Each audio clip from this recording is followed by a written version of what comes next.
Hello and welcome to another episode of the Dream Job Ready podcast. My name is Dane Sharp, I'm your host, and I've got a super exciting episode for you today.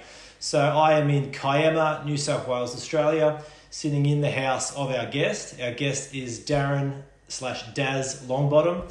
I was put onto Darren's book quite recently. Beyond the Break is the name of the book, which we'll talk about today. And I was just inspired, surprised, alarmed, every feeling under the sun reading the book. I'd known a little bit about Darren's backstory, but obviously feel like I know you, which makes these interviews always awkward, through the book, mate. And I was really keen to get you on this podcast, more so because throughout the book, something that hit me a lot was the, inspiration and motivation that work and your job and your profession and your craft gave you throughout your story. Now, what is your story for those that don't know? I'm going to throw it to you because in this podcast, we won't be able to tell the whole story. We won't do it justice in the short amount of time we have, but we'll definitely talk about parts of it. And I'd love you, if you can, to give us, in your words, what your summary is when you tell people about the trip you did, which was a surfing trip, the accident that you had, and the events that followed, which make up your book, Beyond the Break. Okay, well, thanks for having me, Dane. Basically, the story goes that, as surfers, we all look for that dream sort of holiday destination where we're surfing perfect waves. So, we took a charter boat over in the Mentawais, which is islands off, the southwest coast of Sumatra in Indonesia. 14-hour boat ride off the mainland, away from any sort of civilization. So, surfing perfect waves, palm trees everywhere, isolated islands, grabbing great waves with great friends. And one morning, surfing out there like any other day, caught a wave, went flying down the wave, pulled off, and I bailed off the back of the wave, which many might have seen in the movies or on film. Just done a few somersaults up in the sky. Came down and basically landed head first. Thought I was going into water, but crashed through my surfboard and crushing my neck, instantly paralysed, and knocked me out unconscious just laying in the water. We believe I was out for about 45 seconds. Luckily, I had friends close by who sort of seen something that was going on. We had a jet ski there, so he was coming past. He was the first one that discovered me. And then it was basically, I just discovered I was paralysed. Well, I hadn't discovered I was paralysed at that moment. Boys came in, rescued me, got me on the back of the jet ski, on the back of the sled on the jet ski. That was a bit of a mission, sitting in the impact zone. But we got out, and as we went out in the jet ski stopped, and at that point I seen one of my legs fly past my eyesight. And I realised then and then that I couldn't feel anything, paralysed, and I just went out of it. So the next 24 hours was the whole rescue recovery mission. I blanked out of it then. The guys got me back to the boat, lifted me up onto the back of the boat, and then it was where do we go from here? No hospitals, no doctors, no medical, no nothing. So a couple of hours of frantic calling, medical guys overseas, insurance companies. We worked out we're sort of all alone. So everyone was flying by the seat of their pants. We did happen after a couple of hours. Well, at that time there was a fuel crisis in Indonesia at that point. So the medevac helicopter that was coming from Jakarta could get to us but couldn't get back. So that was off the table. We couldn't boat back because our boat was too slow. We couldn't take the speedboat because it was too bumpy. So we found all guys from another boat knew of a doctor, an independent doctor up in the Northern Atolls, which had a helicopter. They got onto him. He agreed to come down and help medevac me to the mainland. So we waited there for a few hours. He eventually arrived, and when he arrived, we realised it was a tiny helicopter. How were we actually going to get me in there? So the options were to tie me on underneath the helicopter to fly me to the mainland, or jam me in. And obviously, being a spinal patient, we pretty worked out that I'd broken my neck. That I got to be immobilised. But the options were to tie me on underneath or to jam me in there. The boys didn't want to tie me underneath for good reasons. So the next option was to sit me upright and jam me in this helicopter. So we eventually got me in the helicopter after ripping out doors and seats, and we took off. I had to take off on my own, so I had to leave all my friends there. So I was in the hands of this helicopter and this doctor, and the plan was to arrive at Padang. There was a medevac jet waiting for us from Singapore on the tarmac, and there was an ambulance crew going to meet us at the rendezvous point, get me back to the plane. So we took off. We flew low across to the mainland. That was, like I said, it was a small helicopter, so that was taking quite a long time. And as we were flying up the coast, sun was setting, so it was getting dark. The chopper was running out of petrol. All he had was a little Nokia 5150 yellow phone, so no communication. At one point, I was like a little kid, just asking, are we there yet? Are we there yet? And at one point, he just started circling this little opening in the forest. As it was getting dark, I couldn't speak to him because loud, sort of tinny helicopter, and realised that we were landing, out in the middle of nowhere. We landed. A few sort of villagers were around. They were playing some sort of sport. So we landed. Helicopter doctor had to go make contact, obviously speaking a different language. He had to come back to me. I had to get out of the helicopter. They had to lay me down in dirt. At this point, I still had half a surfboard strapped to my back as a spinal board. He realised that there was no help there. We needed some sort of transportation to get us to the rendezvous point. So he's come back to me and asked, I need to go get help. I need to leave you here. So basically, I was left in the jungle there for a few hours on my own. I was all strapped in, so I couldn't move. I couldn't talk at that time. So all I had was my mind. All these people around, they were all curious guys. They hadn't seen anything like this before. So alone for 3 hours, what I thought was 3 hours. Eventually, he's come back with what I thought was an ambulance, but it was just an old rickshaw van. They're throwing me in there, another 2 or 3 hour drive to the airport. Got to the airport and I could see the jet, but the airport had closed down. The ambulance crew that were supposed to transport us had gone out looking for us. We'd disappeared off the face of the earth for a half a day. No one could get in contact with us. No one knew where we were. So I sat in the car park there for a couple of hours until eventually somebody came back, got on the jet and flew to Singapore. So this whole day, from point of breaking my neck to getting safely to a hospital was around 22 hours. That's basically the story. Anything that could go wrong did go wrong on the whole process.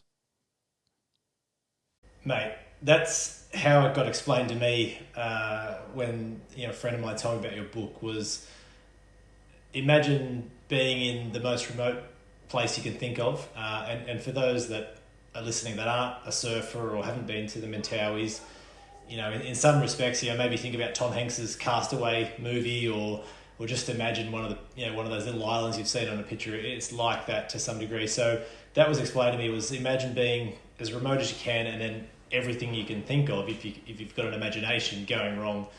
And again, that I really appreciate that summary. That was brilliant. I do implore everyone to read your book, because it's that times 10, obviously, when you start going into the detail And you talked about time, and that's one thing that really resonated as well when I was reading it, was the essence of time. I can't imagine how that didn't feel, and I'm sure it probably did, felt like a lifetime. Probably also felt like 1 minute, and then every other second in between. If you can sort of relate that to those that haven't had to go through that type of 24-hour, 28-hour intense journey, but Mother Time catches up with everyone. Is that something that's sort of sat with you ever since, is the essence of time? And we've got a lot of time, but we also don't have a lot of time to achieve things, do things, live our lives, etc. Has that sat with you in any way? Yeah, it has a little bit. There's, like I said, there's two ways you can look at it, like whether we do have enough or too short. But what this injury has taught me is that I've been able to break down things to the most simplistic form, and that comes back to time as well. So I'm a simple man with simple pleasures as well. So I try and take in as much as I can, but I'm a bit of a contradiction in myself as well, because I'm always trying to plot the path forward. Like I'm always, always catch myself that I'm living in the future too much, because I'm plotting that path. That there's always a way forward. I hope I can explain this right. There's always there's a point where you want to get to, and then it's just all about reverse engineering, and then just taking the time to go through, from point to point to point. You can only achieve 1 point at a time. You've got your end goal, but reverse engineer it and just take the time and just focus on those simple methods of getting there. Now, we'll talk through a lot of what you just summarised during this episode, but we'll also talk about present day, because one of the key reasons I wanted to talk to you and interview with this podcast is because you are a business owner. You do have a dream job. You own your own surf store. You've been working in the surf industry, surf retail. You've had your own shops for a long, long time now, and I'll let you talk to that in a sec. But the other thing that resonated for me, and I'd love to talk through some of this, was throughout your book, throughout your detailing of, I guess, the events that had to happen from, as you said, breaking your neck to getting to some level of medical support. And then really the second part of the book is the process and going through what I'm sure is phase one of a recovery and rehab. Throughout it, you talk a lot about work and a lot about the motivation and inspiration that your business, your job, your staff, everything in between gave you. And I was surprised about it, because it's sort of, when you think about it, the last thing about is work. Everything else I've got to deal with, the fact I'm injured, money, life, blah, blah. But I wanted to sort of stop and just ask you, why do you think work remained, even in a crisis, so interesting, important, motivational for you? Well, when I was writing the book, I didn't realise I'd spoken about work so much, but I guess looking back throughout my life, I'm a second generational surfer. So my father was a surfer, but he was also working in the surfing industry as well. So as a little grommet, I was always in the factory, looking at all these guys making boards, out on the shop floor, looking at things. And I guess that had such an influence to me that was just instilled in me that maybe that was what I was always going to do. I loved it that much that I was always going to end that way. And maybe because I spoke about work so much, it's just because it's so instilled in me. It's not work to me. This is something I've always done ever since I was a little grommet.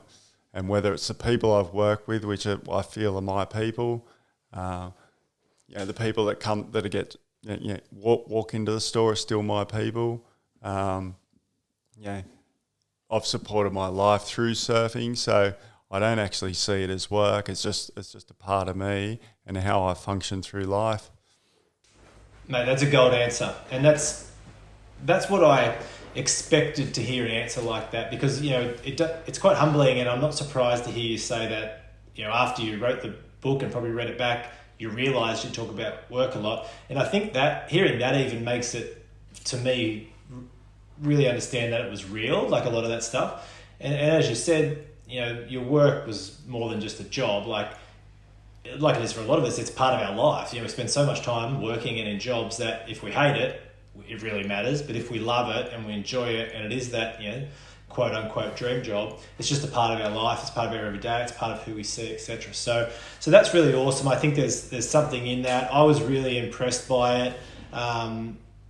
And just really interested in it. And it sounded like it was something that really helped you make a difference to stepping through the huge recovery that you had to do.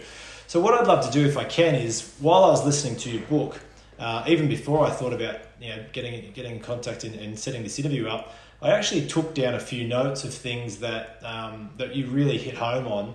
And what I'd like to do is step through them and kind of see. And you can take the journey, you can take this conversation where you will, but I'd love to sort of talk through some of these things that I wrote down from your book, and have you talk to, I guess, how they made a difference and why they mattered during the crisis that you went through, and or why they've mattered since, and or why they matter in a job and in work and in business, if that's okay. You want to play the little game? All right, let's go. Right, so the first one, pretty clear one, is mindset. You obviously talk a lot about mindset in the book, and the importance of having, an appropriate or the right mindset. So talk to me about that and how that mattered at the time, has mattered ever since, and how you think why you think it really matters in the workforce. Okay, well, I've always had the thought that when it comes to stress, that you can't really control stress, you can't really control external factors. So if we just remain sort of focused, we can just move through as best as you can. Anything else outside that, you can't really control. So just focusing on the things you can really control is to get there. When it comes to another set of mindset I have is like there's always someone in a worse spot. So no matter how bad things can be, there is actually someone a bit worse, So I learnt very early that, I'd lived in a hospital for 9 months going through this. So I've seen a lot of bad things. I've seen a lot of good things as well. But I quickly realised that I was focusing on guys that were more capable than me about doing things. I pretty much lived on the spinal ward, and that was the shoulder ward to the brain ward.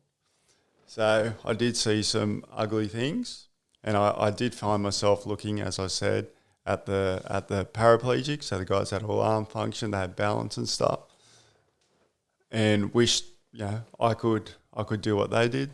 And then I quickly realised that there was guys laying in bed still, that were paralysed from the neck down who couldn't do anything. So I quickly realised that I was super lucky where I was. So instead of looking forward and wanting to be at some place that I couldn't be, I had no control of being, that I was super happy being in the place I was, unfortunately because of people that were less fortunate than me. So, and I've used that going forward in sort of all aspects of life, whether it's seeing my daughter go through sort of some dramas, whether it's going through any sort of issues through work. It may be not so good, but it could be a lot worse. So let's just focus on what we have and move forward from there. The next one I think you're going to find quite interesting, and I know it's going to be an interesting answer.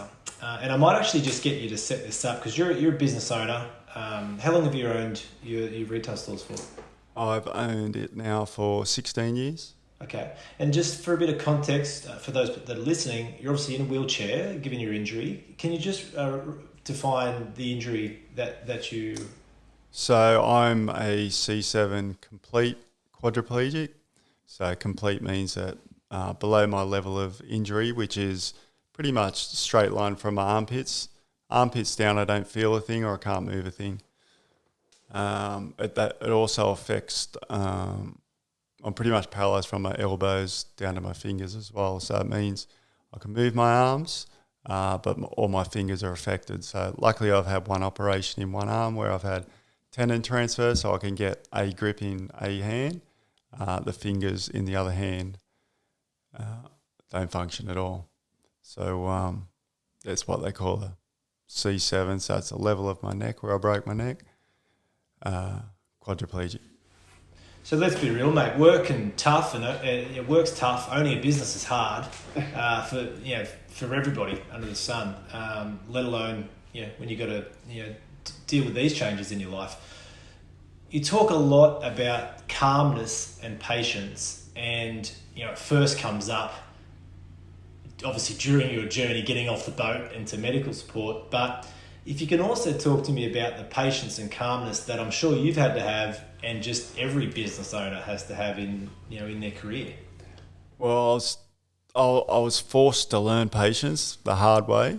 Obviously, having not being mobile at all, I've had to really rely on people to help me out, and with that comes understanding their time and knowledge. So for me, having to essentially wait around on things has been a big learning lesson, but it's also shown me how people are willing to put down their swords and come and help where you do.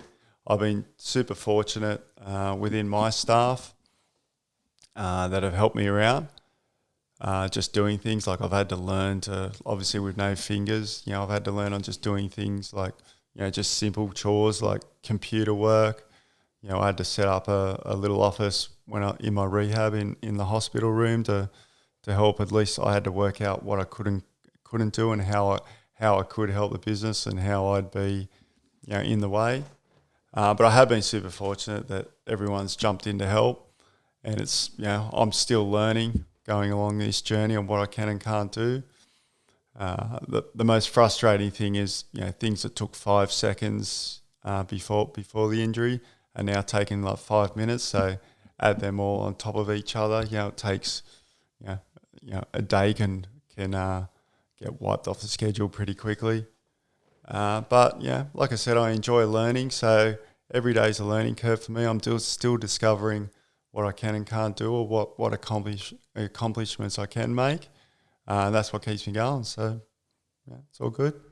And mate, you're obviously, correct me if I'm wrong, but you're not Yoda. You're still human. And despite, I guess, being forced to learn some level of art of patience and calmness, you must get the same work and job and business frustrations that the rest of us do.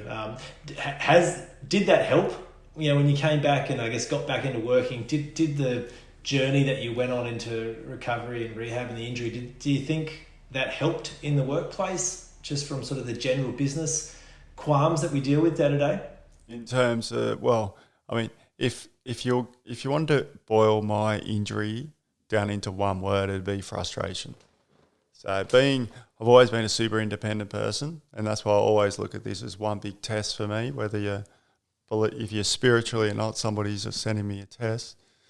But frustration's been a real, not an issue for me, but something that, I come home and have a box with myself, over, trying to rely on people, but things not getting done your way. But then on the same end, being appreciative that things did get done a certain way rather than no way.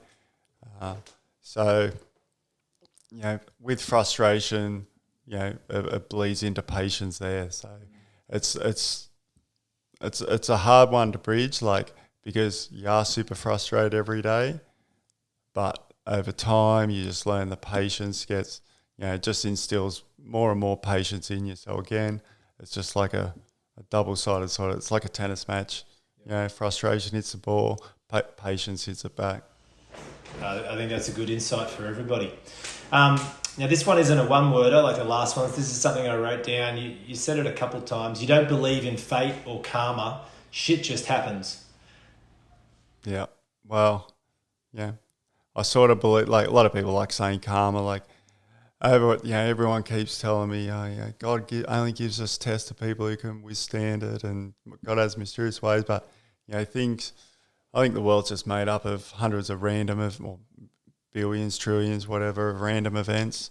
I'm just super unfortunate to have an event like this happen in my life. But whether you look at it, whether you're fortunate or unfortunate, to learn that what the human spirit can do.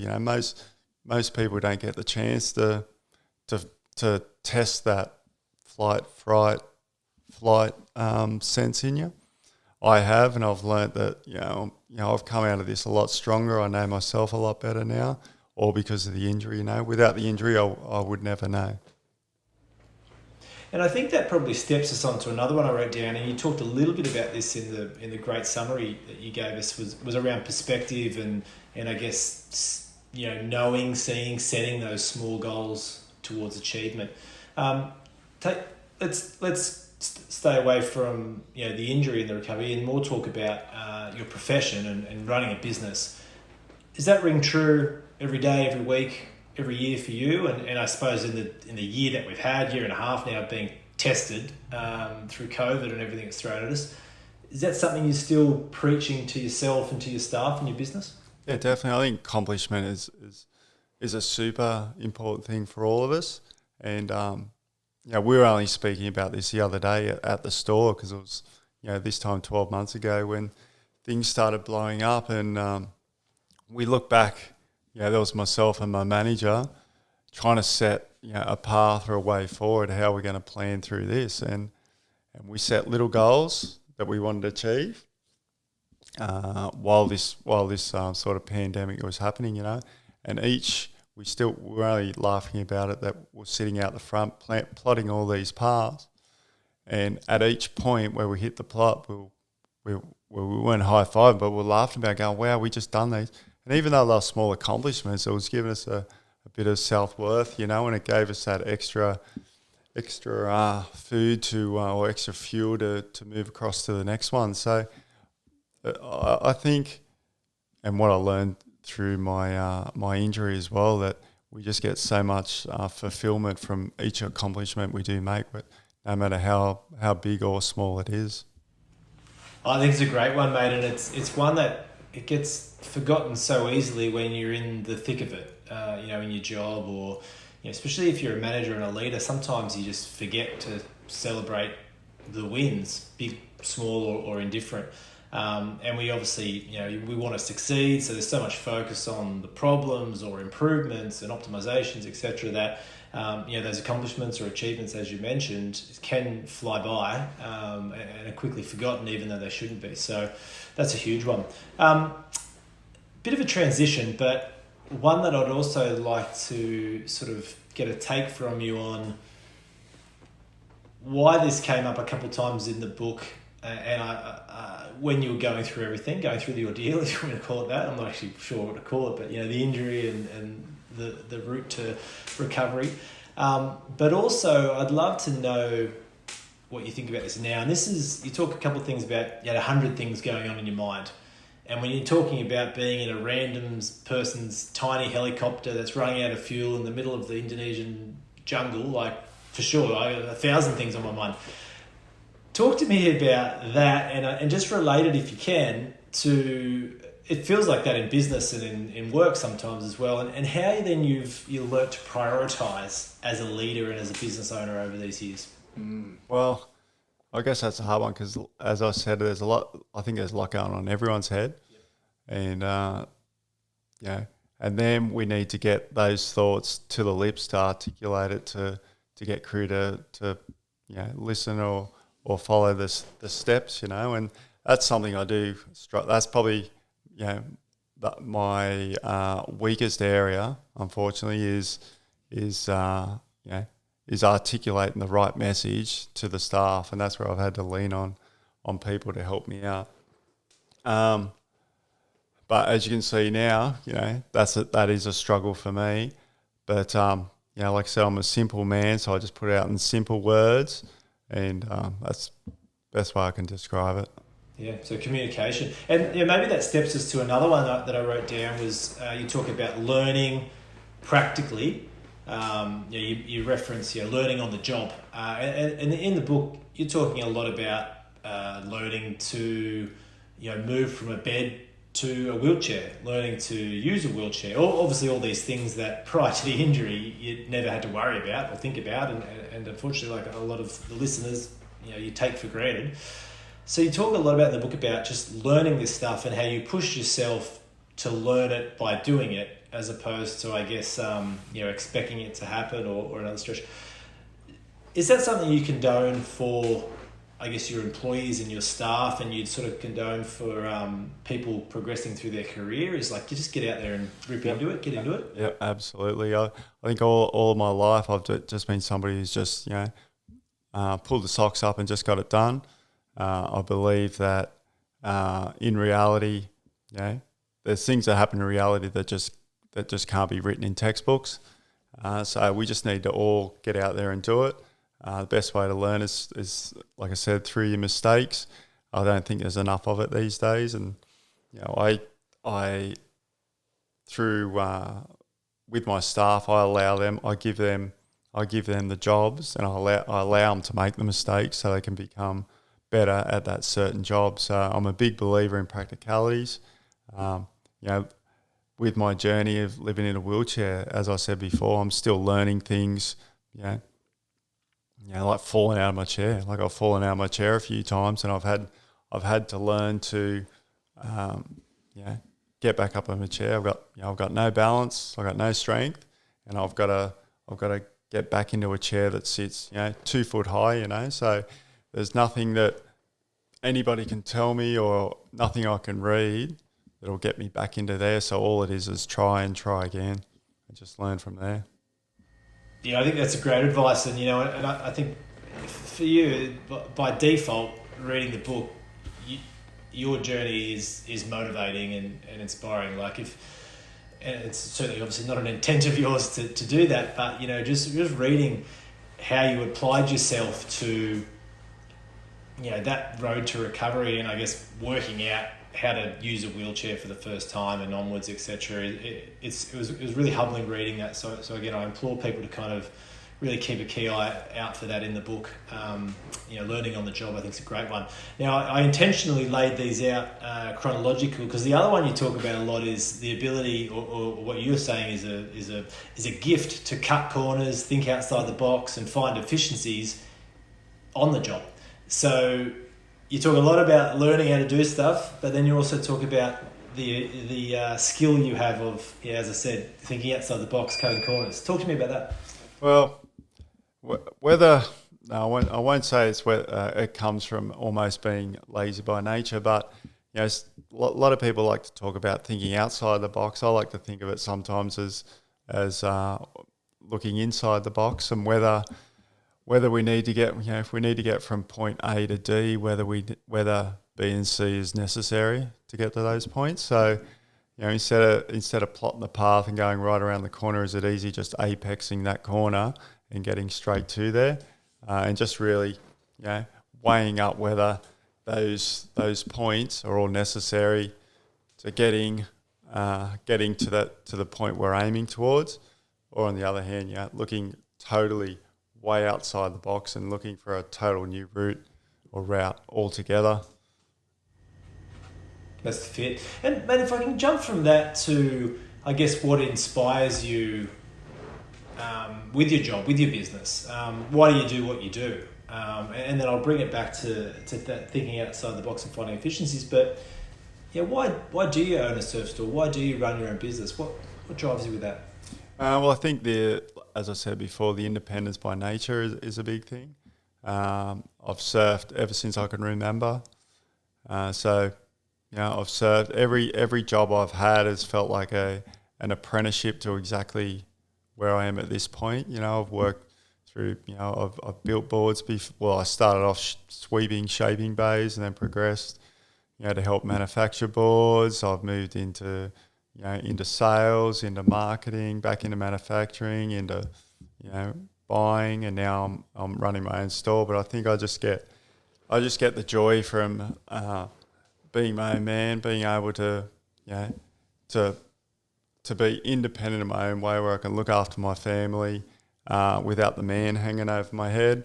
And also, obviously before the injury, it felt like it was all about, obviously, looking after the family, but still give me that time to surf as much as I can, keep me close to the ocean. And now as I look now in a wheelchair, it still gives me that time and that appreciation to talk, just so I can talk surf every day, talk about conditions, talk about everyone surfing, talk to my people, and that's along with the independency is just being around my people and just working within that. And what about, I'm glad you used the word joy. That's a great word. That's really good. And I wonder what brings you joy in the hardcore business performance sense. Is it, chasing certain products that you put into your retail store that you're taking a punt on? Is it customers? Is it bringing in new customers? Is it relationships that you have with other industry folk? Like, what are those, small business performance moments or situations that bring you joy and bring you happiness as a business owner? Well, I think I like the game of it all, almost competing against myself. So, you look at all, your KPIs and trying to better that each quarter or each year, and just that, we're always on the wheel trying to beat those figures. I love everyone in the industry. I've been in the industry, all my life and all my working life, so I've built some great relationships there, that they're kind of like semi-family, all my staff. I've been super fortunate, especially these last sort of 5 to 10 years, where I built really strong relationships with those guys. And I guess I'm at a point now where, I've learnt from what I believe is some great mentors along the way. And I think I'm at a point now where I'm trying to hand off knowledge to the young guys, coming through behind me, whether it's my staff or, young reps coming through or something. I get real joy in just trying to pass on the stuff that the others above me that have been in a long time have given to me. Mate, if I can dig into that knowledge a little bit deeper, and if we can share it to the listener, and you can keep us in retail, or you can expand this out to just, self-business, own business, in essence as well. But, what's a thing or two that you'd share, or you do advise, youngsters that are probably hoping to have their own business in the future? What would you share? I think just stay close to your principles, what your principles are in life, whatever they are. Stick to that, stick to who you are. A lot of people say to me, it's great what you've done, what you've accomplished, what you've done.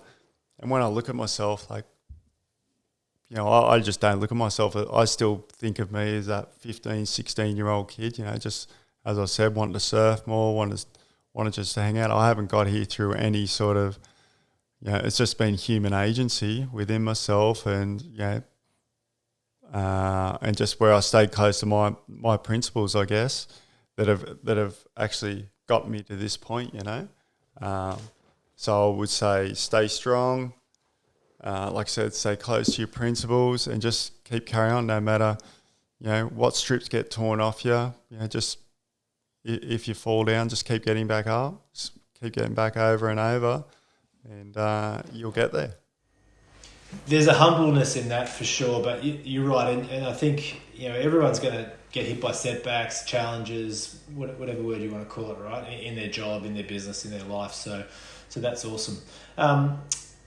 Just to build a little bit more on inspiration, and this, I found this was one thing where it's sort of, 6 degrees of separation for me. You talk in the book, one thing that helped inspire you was, I think you said it was a friend of yours gave you a poster of Mick Fanning after he'd won the world title. There's a really, infamous photo in the surf industry of Mick pointing to the sky, obviously acknowledging a brother of his that had passed away when he won the world title in Brazil, and it's an amazing photo that was captured.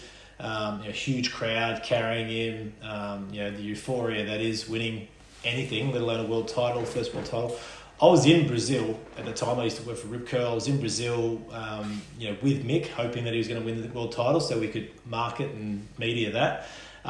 When I came back, worked with the guys at Rip Curl, the designers, to sort of help kind of turn that amazing photo into like a whole marketing creative. Mick's nickname was White Lightning, so we came up with the whole lightning strikes and all that kind of stuff. It was very personal to kind of hear that you had, you talked the story, but you put that poster up in the hospital for quite an amount of time, right? What was it about that got you? Well, I still think that's one of the best images, marketing-wise, that the surf industry has come out with.